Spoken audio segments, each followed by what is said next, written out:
హరీష్ రావు గారిని ఈరోజు తెలంగాణ పోలీసులు రేవంత్ రెడ్డి గారి కుట్రలో భాగంగా, ఎందుకంటే టీఆర్ఎస్ పార్టీ వాళ్ళు కాంగ్రెస్ పార్టీ చేసిన ఎలక్షన్ మేనిఫెస్టోలో ఇచ్చిన వాగ్దానాలు, తర్వాత ఇప్పుడు అధికారంలోకి వచ్చిన తర్వాత రాక్షస పాలనను ప్రజలకు ఎండగట్టే విధంగా వీళ్ళు హరీష్ రావు గారు, కేటీఆర్ గారు, కేసీఆర్ గారు వీళ్ళంతా మాట్లాడుతున్నారు. కాబట్టి ప్రజలు చైతన్యవంతులై ప్రజలు తిరగబడుతున్నారు. వాళ్ళకు దీన్ని జీర్ణించుకోలేక మరి దీన్ని ఎలా అరికట్టాలి, భయపట్టిస్తే ఏదైనా చేసి అరికట్టాలనే ఉద్దేశంతో ఈరోజు ఎవరో చిల్లర మల్లగాళ్ళతోని తప్పుడు అక్రమ పిటిషన్లు ఇప్పించేసి వారిని మా టీఆర్ఎస్ పార్టీ హరీష్ రావు గారి మీద కేసులు కట్టడం, ఈ రకంగా చేసి ఈరోజు వీళ్ళని అరెస్ట్ చేయాలని. ఎందుకొరకనంటే రాజకీయంగా ఎదుర్కోవాలంటే వాళ్ళకి చేతనైతే లేదు. హరీష్ రావు గారు చేసే విమర్శలకు వాళ్ళ దగ్గర జవాబులు లేవు. 9వ తారీఖు నాడు అసెంబ్లీ పెట్టబోతున్నారు. ఆ అసెంబ్లీలో కూడా మరి హరీష్ రావు గారు, కేటీఆర్ గారు, ఈ టీఆర్ఎస్ ఎమ్మెల్యేలు అందరూ కూడా గట్టిగా మాట్లాడితే వాళ్ళు సమానం చెప్పలేరని చెప్పేసి ఆ భయంతోనే ఈరోజు హరీష్ రావు గారిని అరెస్ట్ చేయడం జరిగింది. అసెంబ్లీలో గట్టిగా కాంగ్రెస్ చేసిన పాపాలు, కాంగ్రెస్ చేస్తున్న ఇచ్చిన వాగ్దానాలు, అబద్ధపు వాగ్దానాలు, అవన్నిటి మీద కూడా నిలదీసి ప్రజలకు మేలయ్యే విధంగా చేస్తారు. ఉదాహరణకి వాళ్ళు అసలు రైతు రుణమాఫీ చేసే వాళ్ళే కాదు. కారణం ఏంది రైతు రుణమాఫీ చేయడానికంటే అది కూడా పూర్తి కాలేదు, ఏదో పార్ట్ 30% 20% అయింది. దానికి కారణం ఏంటంటే మా హరీష్ రావు గారు, కేటీఆర్ గారు రెగ్యులర్గా ప్రభుత్వాన్ని విమర్శించడం మూలంగా ప్రజలలో ముఖం పెట్టుకొని ఎత్తుకొని తిరగలేమనే ఉద్దేశంతో ఈరోజు కాస్తో కూస్తో రైతు రుణమాఫీ చేశాం. మరి రైతు రుణమాఫీ పూర్తి చేయాలని చెప్పేసి రేపు అసెంబ్లీలో మాట్లాడతారు. మీరు దేవుళ్ళ మీద ప్రమాణం చేసి ఏం చేశారని అడుగుతారు. అదే మాదిరిగా రైతు భరోసా 3 పంటలు 5,500 ఇవ్వాలని మాట్లాడిండు. 7,500 చొప్పున 15,000 రూపాయలు ఇస్తానని మాట్లాడిండ్రు. వానాకాలం డబ్బులు ఎందుకు ఎగ్గొట్టిండ్రు అని చెప్పేసి మరి అసెంబ్లీలో నిలదీస్తారనే భయం. బోనస్ ప్రతి ఒక్క పంటకు బోనస్ ఇస్తామన్నారు. మీ బోనస్ ఏమైందని చెప్పేసి అడుగుతారనే భయం, అసెంబ్లీలో అడుగుతారనే భయం. అసెంబ్లీకి రానియకుండా చేద్దాం, కేసులు పెట్టేసి వీళ్ళని జైలం పెడదామనే ఆలోచనతో వాళ్ళు ఈ రకంగా చేశారు.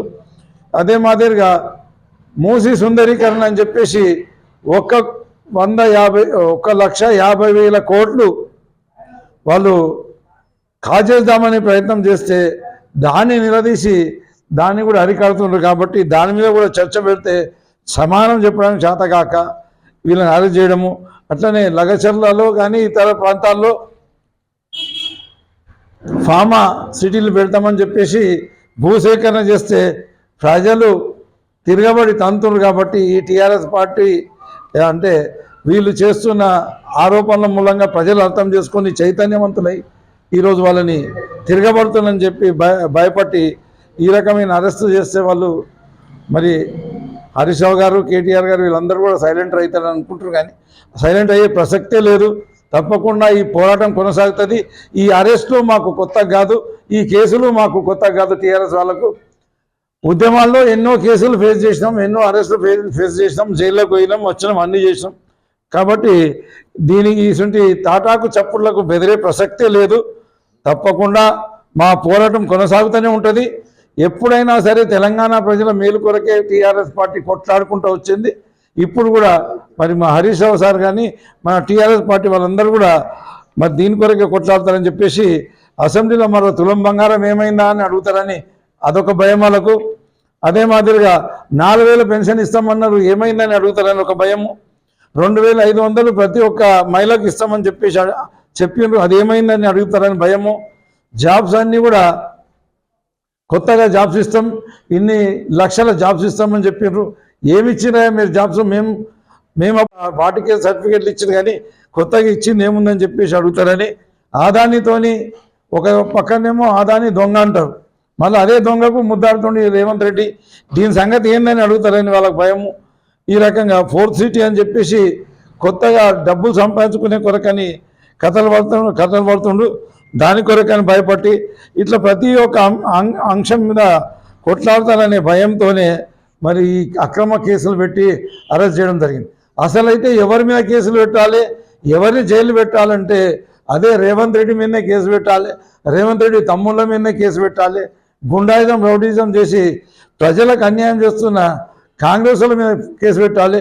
ఈ 420 హామీలు ఇచ్చి 6 గ్యారెంటీలు ఇచ్చి ప్రజలను మోసం చేసినందుకు వాళ్ళ మీద కేసు పెట్టి వాళ్ళని అరెస్ట్ చేయాలి. కానీ ఈరోజు అక్రమంగా మన చట్టం చెప్తుంది నేను ఆత్మహత్య చేసుకుంటున్నాను చెప్తే మరి వాళ్ళని అరెస్ట్ చేయకుండా మరి ప్రజల కొరకని కష్టపడి ప్రజల కొరకని పోరాటం చేసి ప్రజలకు మేలు జరగాలని కష్టపడి మా హరీష్ రావు గారిని అరెస్ట్ చేశారు. వెంటనే బేషరతుగా హరీష్ రావు గారి మీద కేసులు ఎత్తేయాలి, వారిని రిలీజ్ చేయాలి.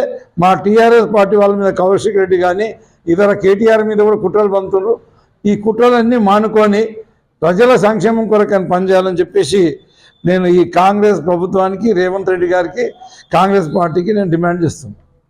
TRS party Narayankhed TRS party అక్రమ అరెస్ట్ ఖండిస్తుంది. ఎల్లప్పుడూ కేసీఆర్ గారికి, కేటీఆర్ గారికి, హరీష్ రావు గారికి అందరికీ వాళ్ళకి ఏమి జరిగినా వాళ్ళ కొరకని ప్రాణాలు ఇవ్వడానికైనా పోరాటానికైనా ఎప్పటికీ సిద్ధంగా ఉన్నామని చెప్పి తెలియజేస్తాను. Hi everybody, this is Kireeti Damaraju. Like, share and subscribe to Saira TV. ఓ సైరా.